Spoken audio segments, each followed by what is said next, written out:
4 cups. Ganito lang din po siya kadami. Then yung ilalagay po nating water. Kung gano'n po kadami yung flour, ganun din po yung water. 4 cups, 4 cups. Tumayo daw. Flour po siya, then... Japanese flour. Okay. Pero kung pang business po siya, kahit anong flour po. Pero mas better po kung first class. First class flour. Okay. Kasi kung ibang ano na po siya, pangat na po yung pagbilog. Texture. Ano po? Naglalams po. Hindi. First class daw. Na flour. Yung ginamit lang po namin dito, Japanese. Pero kung sa inyo po, pwede na po yung first class na. First class. First class. Then, hinahaluan po namin ng isang ito. Isang itlog. Kailangan ng special Kailangan po dito, wag lang po siya yung buo-buo. Oh, para di ba ano Opo, kasi ilalagay po siya dito, pangat naman po. Oh. pagkagat may. May measurement naman po siya. Lalagyan niyo po ng sugar, salt, then black pepper po. Pampalasa lang po siya ng Then yung sa takoyaki sauce po, pwede po mag-homemade para hindi na po magastos kung bibili po talaga kayo ng taco na sauce. So ito po, 10 po siya na tablespoon. Then ito po, 1/4.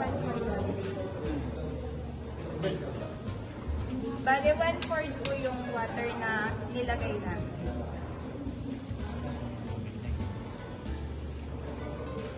Abangan mo. para sa sauce. Para sa sauce. 3 tablespoon po ng sugar.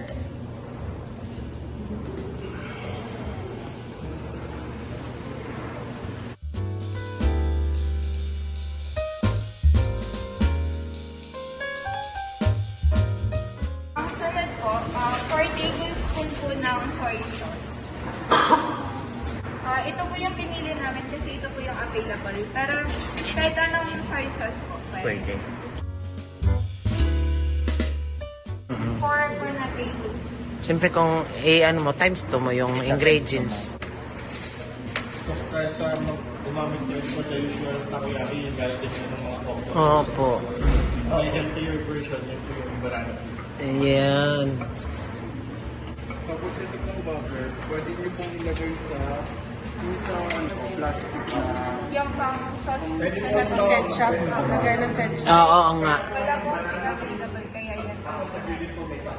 para at least yung waste coming from the banana. Then, haluan po natin ng 1 cup na salt. Teaspoon po siya. Then, yung oyster sauce po. 2 teaspoon po ng oyster sauce.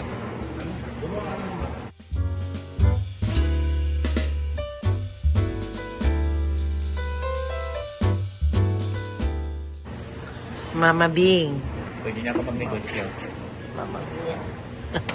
Magagawa ko muna. Then, ito po yung ketchup. Ihahalo natin. Any ketchup po.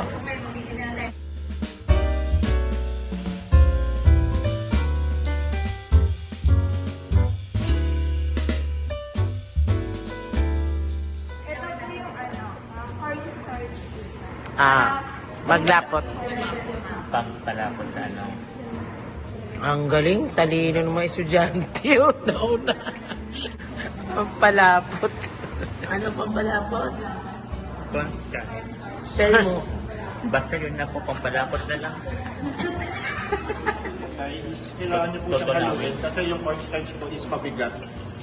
So, mamimiss. Kaya mapansin niyo, pagka instant po siya, Oo. yung iba is parang hirap. Magbuo. Oo, ano pa nila. Parang mas mabigat. Tapos dahan-dahan siya ilagay. Oo, di ba? Dahan-dahan lang po kasi mas mabilis pong habulin yung ano. Mas mabilis pong habulin yung malabnaw. Pwede pa dagdag. Kasi mabiglang malabnaw. Hindi na po. Pag nilagyan po kasi siya ng tubig, lumihiwalay na po yung tubig. Kaya po kami, dahan-dahan lang yung paglagay. Tama yung sinabi ko. Dahan-dahan lang. Dahan-dahan bigla. Dahan-dahan lang. Mahirap binibigla. Then, lalagyan din po natin siya ng 1/4 na black pepper. Para medyo umakang lang po siya.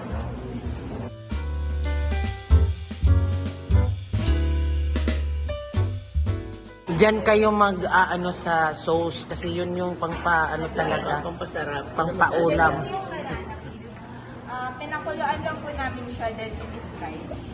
Bida si banana peel ngayon, no? Inano ko po. Unang pinch ko po sa mainit May pakinabang na yung banat. para wala ko yung Balat na gano'n. Sunod puno. Hindi, ang pupunta natin ngayon, yung mga nagtitinda ng banana queue. Pwede bang tanggal mga balat kaysa mahirapan kang itapon.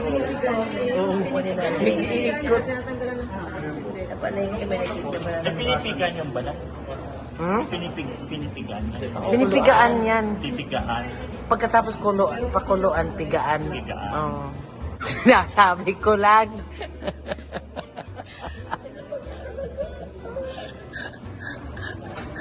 Trabida ka talaga. Trabida. Sinasabi. Defensive. Buwang yun. Ayun na, oh. O nagtitikim, senyor. PWD. Wala tayong kasamang senyor. Ay, bata pa si Kapitana. O, si Kapitan ng PWD si Anton. Oo. Tapos Bontes. Sino si Grace? Ha? Tapos yung mga ano, Yung mga bantay. yung mga chubby, huli na yan. Oo, kasi kami yung kakain lahat. Oo. Then naluluto po yung takoyaki. Pwede po siya 15 to 20 minutes. Then yung kaibahan niya po sa Bago ibang papunta rin. takoyaki, yung takoyaki po na to, mas masarap po siya kapag medyo crunchy po. Okay. Parang malutong po siya pag ganyan. Oo. Mm. Then sa stick po, pwede naman po yung medyo stainless na may handle. Oo. Ito lang po kasi available. Kung ano available yun na lang. Sa stick pwede. Kung doon kayo comfortable eh. Then sa paglagay po, wag Half po lang. na siya sobrang half na Dami. pantay na para po malagyan nyo yung loob ng cheese then banana peel. As is lang po siya. Okay lang po yan. Kung di ako makatingin, basta nakapanood ako. Para malagyan. Pag mo titigan si Kuya. Hindi naman. Kasi gusto natin maano parang pagka-Japanese. Tsaka kasi yung sauce po. And bago. Tapos yung balat ko ng banana, bali pinakuloy ko muna namin sa asin. Pinagkati ko muna sa asin para wala nang pagkakata. May asin. Ayaw, pag kulo may asin. Maano yung ano niya. Yung sa cheese po, okay lang po siya na isang peraso kada. Alam niyo na negosyo natin ha. Dito naman, para may experience nyo, kayo po maglagay ng cheese. Dito po sa gilid. Para po, ano po. Yung reaction naman kahit pa paano.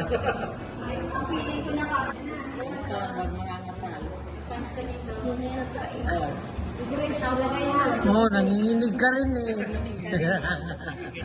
Nakakatuwa na pagkati dito.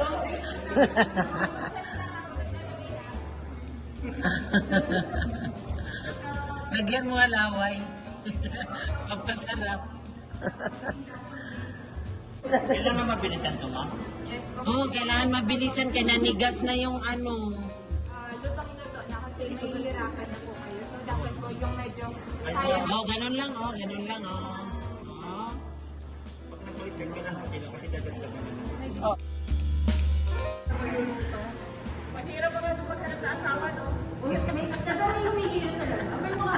Ba't kayo nahihirapan? Tumanda na kami, di pa nakahanap. Patay tayo dyan. Mahina pala kayo. Di kayo na makahanap, tumanda na kayo.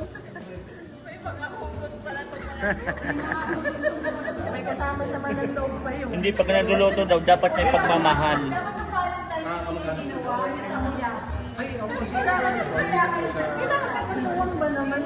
Kailangan may katuwa. Eh di wag ka na magluto. Ang hirap po paintindihin.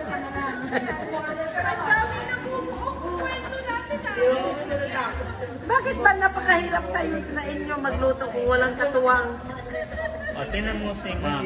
Kailangan talaga may katuwang. Tingnan mo siya. Sino maglalaklag? Alalahanin nyo, kailangan buhayin nyo yung sarili nyo. Hindi na kailangan katuwang. Kailangan. Pwede na wala katuwang. Tingnan mo naman ako siya lang mag-isa. Hindi mo nahirapan siya. Mahirap lang po siya kasi yung sa lalagyan ko ng Di ba nahirapan siya? Nagtanap talaga siya ng partner niya. Saan po, meron po tayong restaurant dyan, yung Blue Cafe. So, follow nyo lang po yung page ng LTU kasi minsan po, yung Blue Cafe po is pinapatakbo ng mga catering class namin. So, nasa-prepare po sila doon ng lunch. Apply nga tayo ng cater ni sir. Maghanap na kayo para nagpa-cater na kayo. Hanap pa kami. Hirap maganap yung iba tatlo. Sir, paano yung, chef, paano po yung may, kunwari, beginners ng cater, hindi naman beginners, kumbaga gustong mag-catering po. Ano pong ang advice nyo? Ano po, ano po gusto mag-negosyo na? Opo, ng catering. Ano po ma'am, pwede tayong mag-set sa kanila ma'am on costing naman. Para, Oo. Pwede po tayo another appointment po or another lesson naman po. Yun, maganda. Paano po mag-costing? Kasi po ma'am, sa costing po, may iba. Kasi ang costing po, the more na maramihan, the more na kikita ka. Or the more na mababa, yung pag-bid ng mga supplier mo, doon po kasi ginano yung kita ng catering. Don't worry po, if nakapag-arrange po ng class, ibibigay ko po sa inyo yung mga formula ng costing po. Ay, thank you. Kaya po ako naging consultant talaga sa mga restaurant. Ang inaayos ko po talaga yung costing nila. Yun po ang importante. Yung iba kasi, halimbawa, restaurant A, restaurant B, parehas sila ng upsilon, 99 pesos. Pero they're not considering ano ba yung factor na naging 99. Kasi baka mamaya, 99, ganito lang yung upa ko. So yung upa ni A, 10,000. Yung upa ni B, Opo. 15,000. So kapag wala silang proper knowledge sa costing, nagkagayahan lang sila. Pero, at the end of the day, may natulugi. Opo. So, mali yung costing. Halimbawa, kaya tumura kasi may maganda siyang supplier. Tapos ikaw, ginaya mo, wala ka naman makuha supplier. So, yun yung mga factors na nagbe-vary sa paggawa ng tamang price. Posting, opo. Thank you. Ikot-ikotin lang para magiging bilog. Ayan, di ba?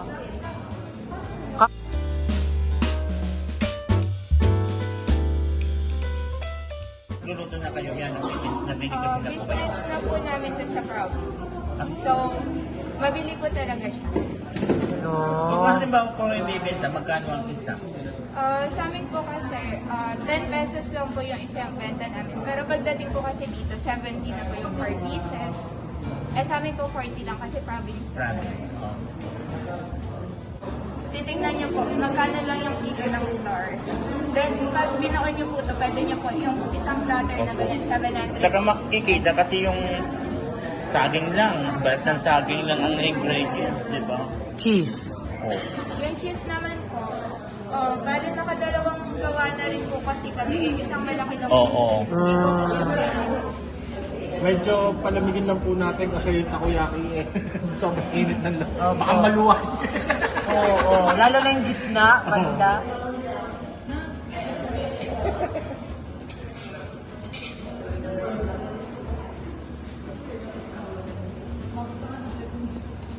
Kasi dapat yan laging bagong luto.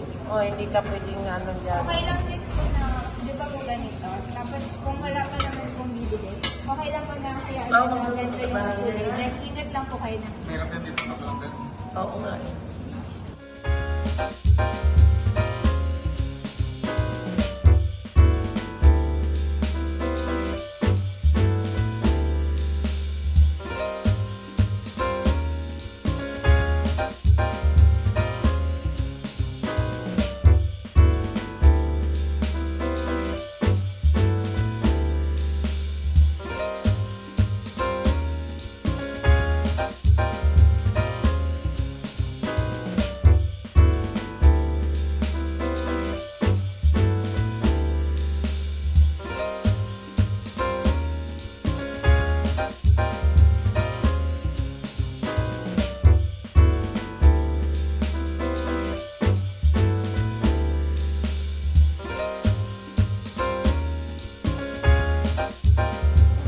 Ayan, nagkainan na kami.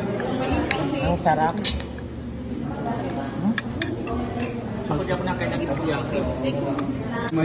Hindi, ang maganda nito, crispy.